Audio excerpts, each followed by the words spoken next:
In a small town drenched by a sudden downpour, a kind-hearted mechanic named Jack offers a lift to a soaked stranger seeking shelter.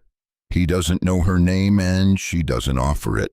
Just a warm smile and a quiet laugh as they drive through the storm. Their chemistry is instant, their conversation effortless. But what starts as a simple act of kindness takes a twist when Jack drops her off at the luxury car dealership next door. And she doesn't just work there, she owns it. What unfolds is more than just a tale of unexpected romance. It's a collision of two worlds. Grease-stained yumps meet corporate polish. Values clash, walls crack, and new respect grows. Jack and the mysterious woman, Emma, soon find themselves navigating not only their differences, but also a shared desire to change the way their industry treats people. From rival businesses to reluctant partners, their journey is filled with humor, tension, and heart. This isn't just about fixing cars. It's about rebuilding trust, rediscovering passion, and proving that sometimes the best things happen when you take a chance, even in the rain. The sky over the quiet town of Westbridge was the color of old iron, heavy with the promise of rain. A low rumble of thunder rolled in the distance as the air thickened, charged with the kind of static that precedes a summer downpour. On the edge of town, nestled between a strip of forgotten buildings, stood Jack's garage, a modest auto repair shop with a sun-faded sign and the distinct scent of grease, rubber, and coffee lingering in the air. Inside the garage, Jack Carter, late 30s, lean with calloused hands and a permanent smudge of oil on his cheek, leaned over the open hood of a rusted Chevy. The radio crackled softly behind him, playing a scratchy blues tune as he wiped his hands on a rag. He glanced up just as the first fat drops of rain splattered against the concrete outside.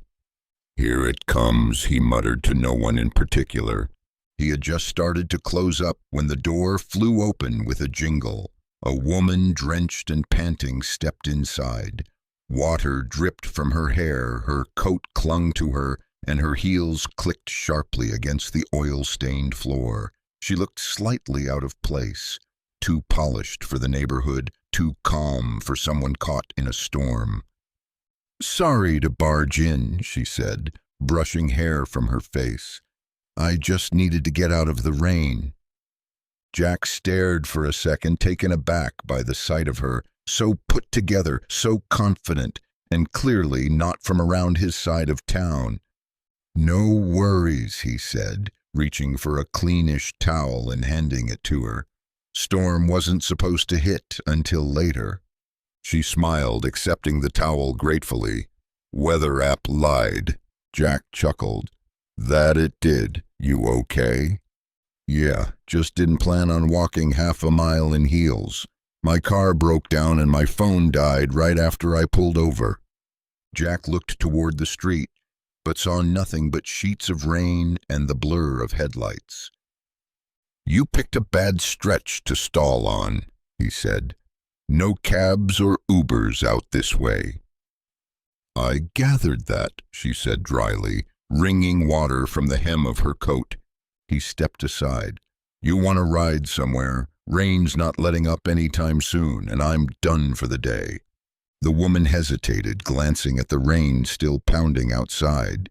"You sure? I don't want to impose." Jack shrugged. "It's not a problem. My truck's right out back. Where are you headed?" She paused just long enough to catch his attention, then replied, "Not far, just up the road." "All right then," he said, grabbing his keys from a hook near the register. "Let's get you out of this mess." As they stepped outside, the rain hit them like a wall. Jack opened the passenger side door of his old pickup and motioned for her to get in. The truck groaned slightly as it started, but the heater kicked in with a welcomed hum, She held the towel close, rubbing her hands as they pulled out onto the road. "I'm Jack, by the way," he offered, glancing at her. "Emma," she replied. "Nice to meet you." "Emma." He repeated the name as if trying to place it. "You new in town?" "Sort of," she said with a mysterious smile. "I've been around, just not always visible." Jack raised an eyebrow but didn't press. Instead, they drove in companionable silence for a few minutes, the radio humming gently between them. "Appreciate the ride," Emma said eventually. "Not everyone would do that." Jack shrugged again, eyes on the road. "I figure, what's the point of living in a small town if we don't look out for each other?" She looked over at him, the corners of her lips curling upward. "Good point." Outside the window, the storm raged on, but inside the truck there was a strange comfort in the quiet conversation and the shared warmth. Neither of them knew it yet, but the rain wasn't just a storm. It was the beginning of something unexpected, something that would challenge assumptions, test loyalties, and maybe even rewrite the story of two very different lives converging on one rainy day. Inside Jack's truck, the wipers struggled against the thick rain slapping the windshield. The rhythmic sound filled the silence between the two strangers as Jack navigated through puddled streets. The heater blew steady warmth, fogging up the windows just enough to blur the outside world, a bubble of calm between them. Emma sat quietly, letting her soaked blouse and damp hair dry in the warmth. Jack stole a few glances at her. Her posture was graceful, her eyes keen but guarded. She didn't look like someone used to being stranded or out of control. "So what kind of car gave you trouble?" Jack asked, breaking the silence. "German," she replied with a half laugh. "Sleek, beautiful, useless in the rain, apparently." He smirked. "Figures. Give me something from the 90s that rattles but still runs." "You're one of those, huh?" she teased. "Old school loyalist. I just like machines that tell you when they're gonna fail." "Fair," she said, nodding. They turned a corner, driving past Jack's garage again. Through the glass windows, the flickering light of the open sign reflected against the rain-slicked pavement. "I've seen your place," she said suddenly. "You've got a reputation." Jack chuckled. "Good or bad?" "Depends who you ask. Honest work, fair prices, no frills." "That's me in a nutshell," he said, "though I like to think I offer good coffee, too." She smiled again. "I'll have to try it sometime." As the truck slowed at a red light, Emma looked out at the town. "I used to think I knew every inch of this place, but it's changed. Or maybe I have." "You from Westbridge?" he asked, curious. "Sort of. Spent summers here as a kid. Then life took over." He nodded, not pushing for more. The light turned green. Emma studied Jack for a moment, sensing something unspoken beneath his simple answers. He was the kind of man people might underestimate. Solid, quiet, but deeply rooted in who he was. She liked that. It was rare. "You always offer rides to strangers?" she asked. Jack gave a small smile. "Only the ones brave enough to walk in the rain." She laughed. "Well then, I'm honored." They continued in easy conversation, swapping small-town stories, sharing a laugh over mutual disdain for the chain coffee place that had popped up by the freeway. It wasn't flirtation, not yet, but there was an undeniable warmth between them. When they neared the end of their ride, Emma pointed to a glass-fronted building barely visible through the sheets of rain. "Right there," she said. Jack slowed the truck as he turned into the lot. He glanced up and froze. Westbridge Prestige Auto, the town's premier dealership, sleek, modern, everything his shop was not. "You work here?" he asked, confused. She turned to him, expression unreadable. Something like that. Before he could ask more, she opened the door and stepped out into the rain. Thanks for the lift, Jack. Maybe I'll stop by for that coffee. And with that, she disappeared behind the dealership's glass doors, leaving Jack stunned in the driver's seat.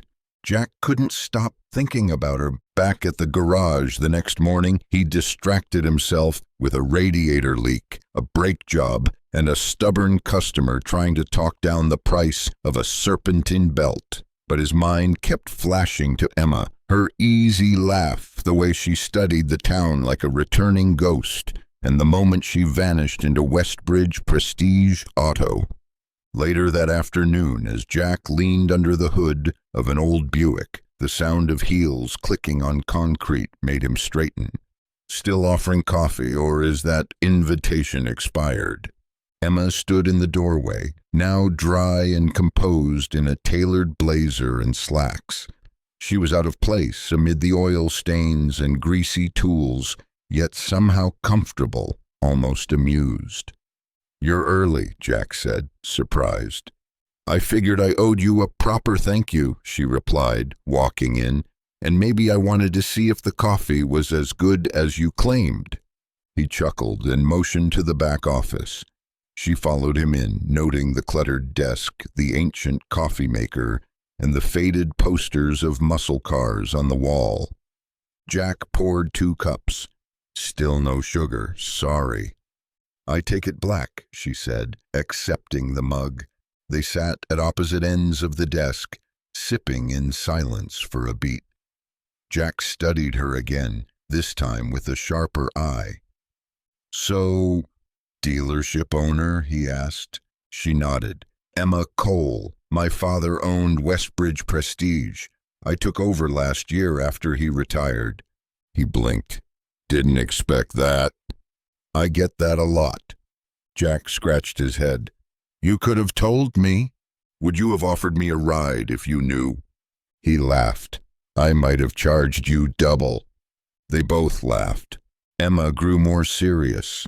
"Truth is, I've been trying to figure out how to reconnect with this place. Not just the building, but the people, the community.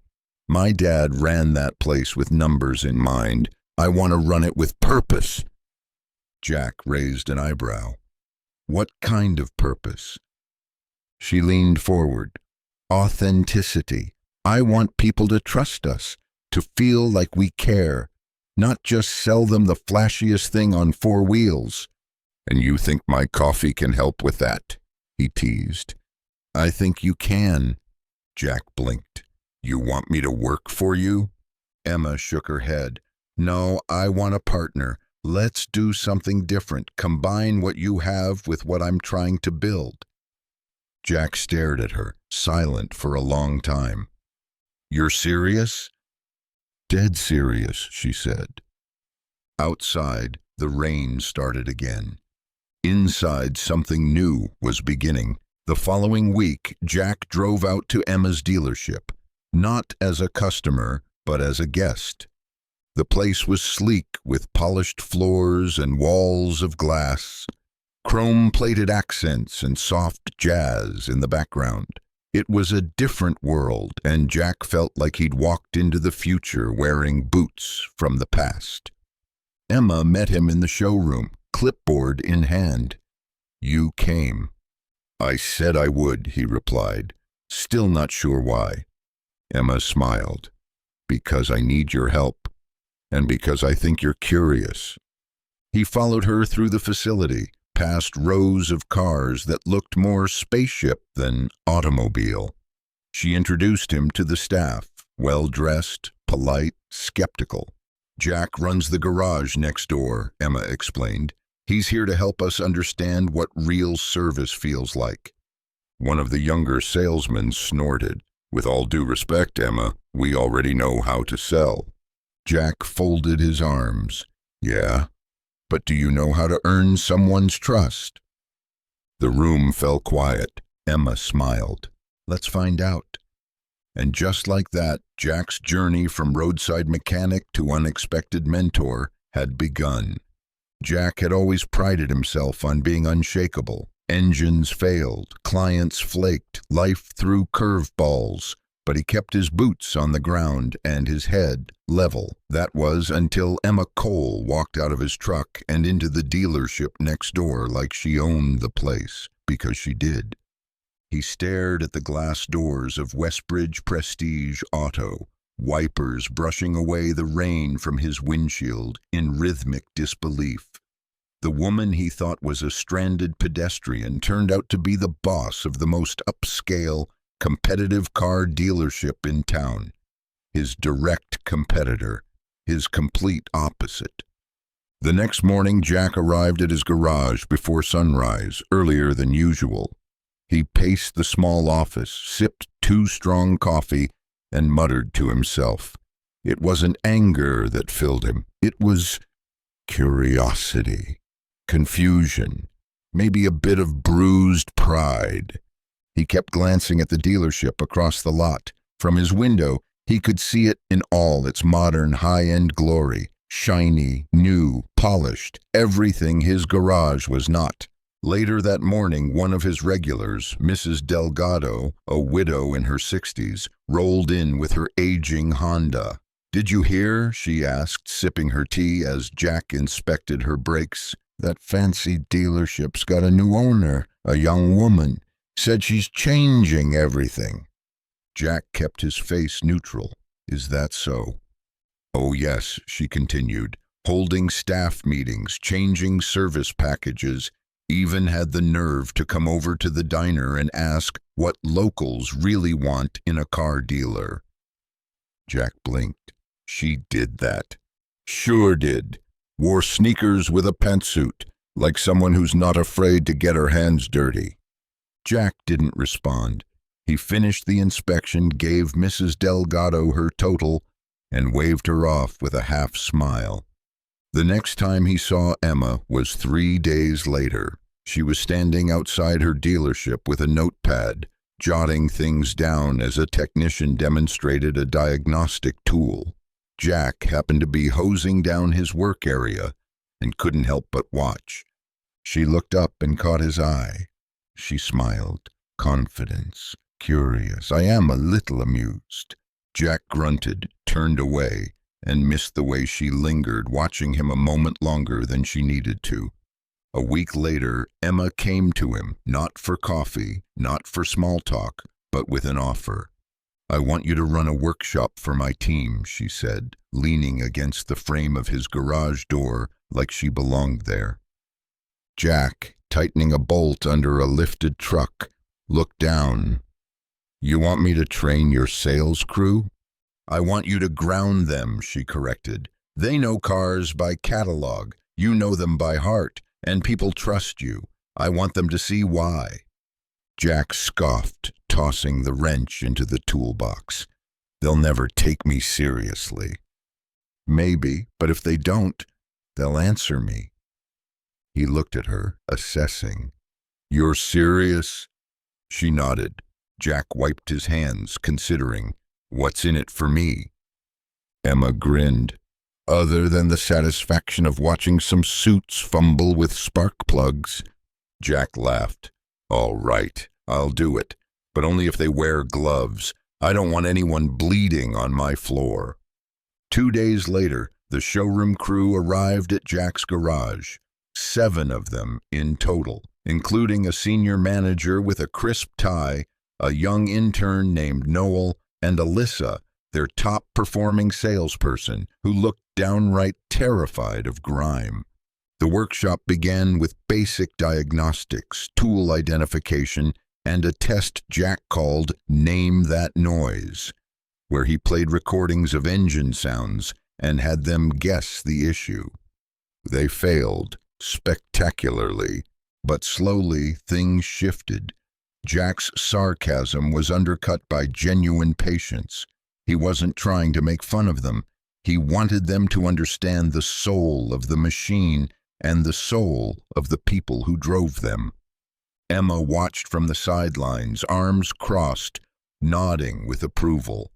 By the end of the day, Noel managed to replace a spark plug without stripping the threads. Alyssa changed a tire for the first time in her life. And Jack started to see something he hadn't in a long time, possibility. The workshop became a weekly ritual. Emma insisted on attending every session, much to her staff's discomfort. But Jack didn't mind. She asked good questions, rolled up her sleeves, and on more than one occasion fixed things before he could. "You said your dad owned the dealership," Jack noted one afternoon after Emma correctly diagnosed a faulty sensor. "He did," she replied, brushing grease from her fingers. "But before he built the showroom, he worked out of a one-car garage. He was a mechanic. I was his assistant." Jack blinked. "No kidding. I grew up with a wrench in one hand and a calculator in the other." Jack leaned back, impressed. "Have you ever missed it?" She looked around the garage, at the tools, the smell of rubber and oil, the faint clatter of a socket wrench in the background. "More than I let on." They sat on the curb outside the shop as the sun began to set. The staff had left, the garage was quiet, and the air was filled with that golden hour warmth that softened everything. Jack broke the silence. "Why me?" Emma looked at him, thoughtful. "Because you didn't ask who I was before helping me. You just helped. No sales pitch, no angle, just kindness." He swallowed hard, unsure what to say. "And because," she added softly, "this place reminds me of where I started. It reminds me of who I want to be." They sat in silence again, but this time it wasn't awkward. It was peaceful, reflective, and underneath it all, something had started to shift, not just in their businesses, but in them. Something fragile, something real, and it was only just beginning. Despite their growing connection, not everything between Jack and Emma went smoothly. The workshops had turned Jack into something of a legend among Emma's staff. Half feared him, half admired him. Meanwhile, whispers in town began to circulate. Was the gruff mechanic really teaming up with the dealership queen? What did it mean for the future of Westbridge's auto scene? Emma, for her part, tried to stay focused on her vision, blending high-end professionalism with small-town authenticity. But inside the dealership, tensions were rising. "Why are we listening to a guy who doesn't even use a computer system?" her service manager Colin snapped during a meeting. "Because he knows more about people than most of you know about numbers," Emma fired back. Colin crossed his arms. "He's charming, sure, but his garage can't scale. He can't handle our volume." "He's not here to replace us," she said firmly. "He's here to ground us." That night, she stopped by Jack's garage to unwind. The shop was dark, except for the warm glow from his office window. She knocked twice and walked in to find Jack at his desk, sipping coffee and scribbling notes in a grease-stained notebook. "You okay?" he asked, not looking up. She sat across from him and exhaled. "I had to talk someone off a ledge today." "Let me guess," Jack said, raising an eyebrow. "The guy with the perfect hair and the clipboard." Emma smirked. "You mean Colin? He's not your biggest fan." Jack sipped his coffee. "Can't say I'm losing sleep over that." They shared a laugh, but the mood quickly shifted. "I'm trying to build something different," Emma said quietly, "but I'm walking a tightrope. If I lean too far toward your world, they think I've lost my mind. If I lean back toward theirs, I lose my soul." Jack leaned forward. "So don't lean. Make them walk to you." She looked at him, studying the tired lines on his face, the hands worn from years of labor. "You make it sound so easy." "It's not," he said, "but the right people, they'll walk." Emma held his gaze. The tension between them wasn't just professional anymore. It was charged, fragile, unspoken, and undeniable. To bridge the growing divide, Emma proposed something bold: a full-day collaboration between the dealership and Jack's Garage, a joint event called the Underhood Experience. It would bring clients and staff together with hands-on demonstrations, service tips, and a chance to see what happened before a polished sale. Jack was skeptical. "You want me to explain engine compression to a guy wearing Gucci loafers?" Emma grinned. "Exactly." They split the event across both properties, starting at the dealership for registration and ending at Jack's Garage for the grease and grit portion. Word spread fast. Local car owners, mechanics, even the mayor RSVP'd. Jack wasn't used to buzzing. He liked his quiet corner of the world. The morning of the event, Jack wore his cleanest flannel shirt and actually combed his hair. Emma arrived early, clipboard in hand, wearing jeans and a black tee, blending perfectly with both environments. The turnout was bigger than expected. Kids crawled over tool benches, adults peered into engines, and Emma led a workshop station where she explained the economics of fair service pricing. At one station, Jack showed a young couple how to change a flat tire. At another, he explained how to spot when a mechanic was trying to upsell unnecessarily. When Colin skeptically approached Jack with a question about brake fluid indicators, Jack didn't gloat. He simply answered with clarity, then invited him to help demonstrate. And when Colin said thank you, Jack just nodded. Anytime. Emma caught the moment from across the lot.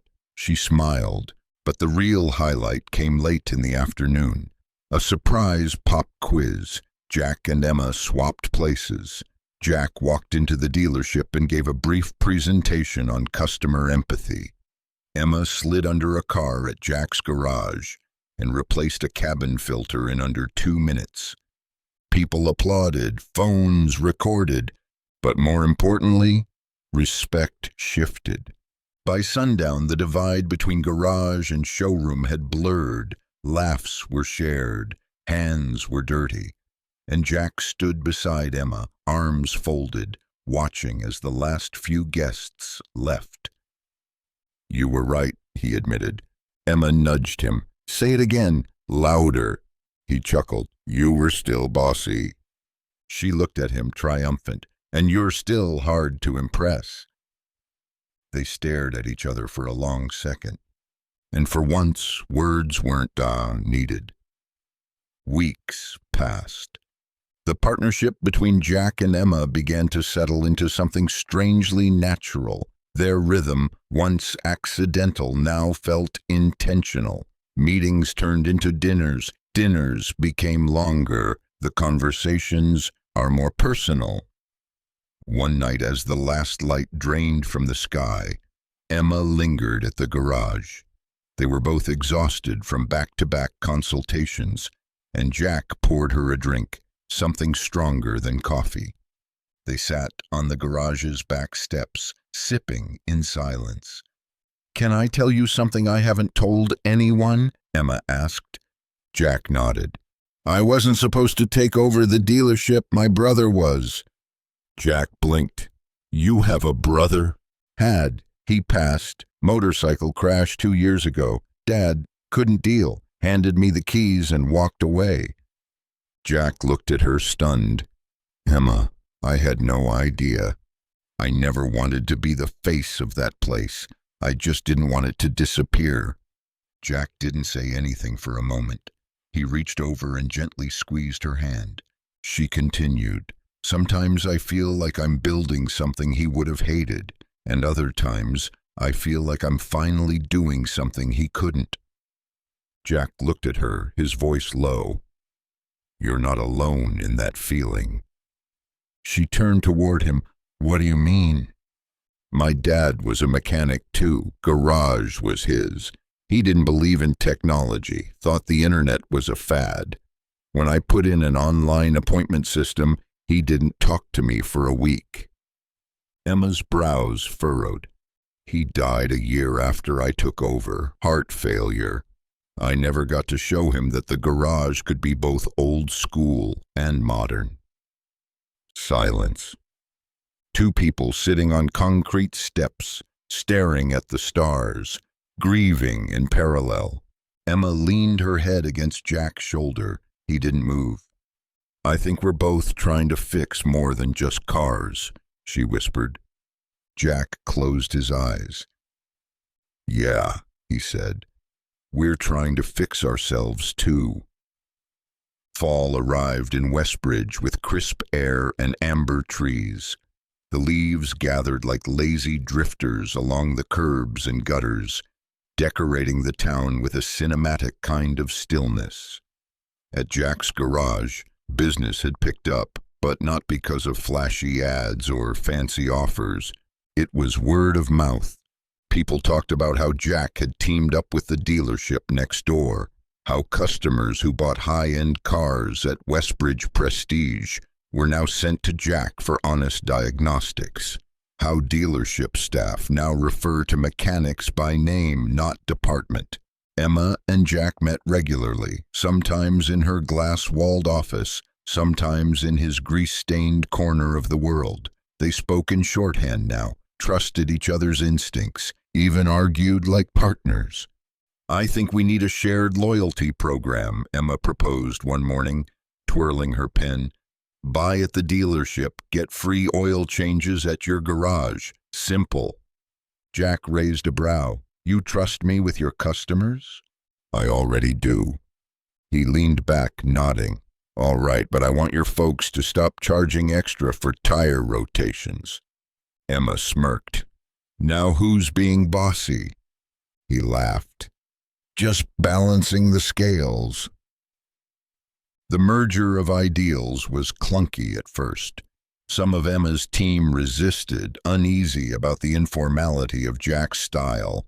Likewise, a few of Jack's loyal clients questioned the new branding they saw creeping into the garage, updated signs, new uniforms, even a fresh coat of paint.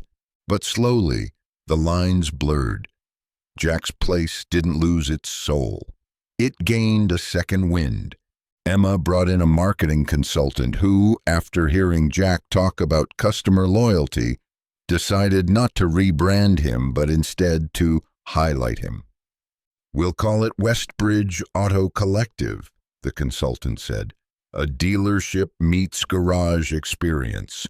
Polished meets personal. Together. Jack looked skeptical. Collective sounds like a hippie food co-op. Emma grinned. Or a revolution. They agreed to test it with a soft relaunch event. Flyers went out. Social media buzzed. A banner was hung between both buildings. Where integrity meets innovation. The night before the event, Jack stood outside his shop, staring at the banner. Emma walked up beside him. You nervous? She asked. He didn't answer right away. Not about the business, he said. Just about what comes after. Emma tilted her head. After? Jack turned to her. After all this, after we stop pretending this is just business. She looked at him, eyes soft. Then let's stop pretending. And for the first time since the rainstorm that brought them together, Jack leaned in and kissed her. It was raining again, a slow, steady rain that soaked the town in nostalgia and turned streets into mirrors. Jack stood beneath the awning of the hardware store, clutching a bag of bolts and a new wrench. He had walked instead of driven, wanted the air, the quiet. He hadn't brought an umbrella. Across the street a car pulled up, sleek, silver, quiet engine. The window rolled down. You need a ride? Emma called, grinning behind the wheel. Jack smirked. What is it with us and rain? She unlocked the door. Full circle. He climbed in, shaking water from his jacket. Nice wheels, he said. It's one of our loaners, she replied. New policy. All rides must end in emotionally satisfying moments. Jack laughed. Sounds suspiciously like marketing speak. I may have picked it up from someone I know. They drove in silence for a moment. The town looked different from inside her car, like it was growing, evolving, but not losing its charm. I stopped by your garage earlier, Emma said. No one was there. I was running errands, he replied, and thinking. About what? About how this all started, Jack said. A storm, a stranger, a ride. She glanced at him, eyes warm. And where is it going? He took her hand. Wherever you are. They pulled into the shared lot between their businesses, now rebranded with a new logo, Westbridge Auto Collective, glowing gently through the rain. Neither of them got out right away. Do you ever think about what would have happened if I hadn't walked into your garage that day? Emma asked. Jack looked at her. Every damn day. The official launch of the Westbridge Auto Collective was a town-wide event. String lights were draped between buildings. A stage was set up for live music. Local food trucks lined the street. Families came, curious customers returned, and a local journalist documented the transformation. Jack stood in a crisp button-up shirt, still flannel underneath, of course, welcoming old clients with a handshake and new ones with a nod. Emma wore her signature boots and a denim jacket over a dealership polo. She gave speeches, made introductions, and looked like the queen of both domains. During the ribbon-cutting ceremony, the mayor took the mic. In a world where competition often drives division, he said, these two have shown us what can happen when values align, when trust is mutual, when the community leads the way. The crowd applauded. Jack and Emma stepped forward. Together they cut the ribbon. Cameras flashed. Confetti flew. Rain threatened again, but no one seemed to mind. Later that evening they stood on the roof of the garage looking out over the town. You know, Emma said, sipping cider, I always thought success meant bigger buildings and better margins. Jack smiled. Turns out, sometimes success just means doing the right thing, with the right person. She leaned into him, and under a sky that had once brought them together through a storm, they stood side by side, partners in business, in life, and in a story that was just getting started.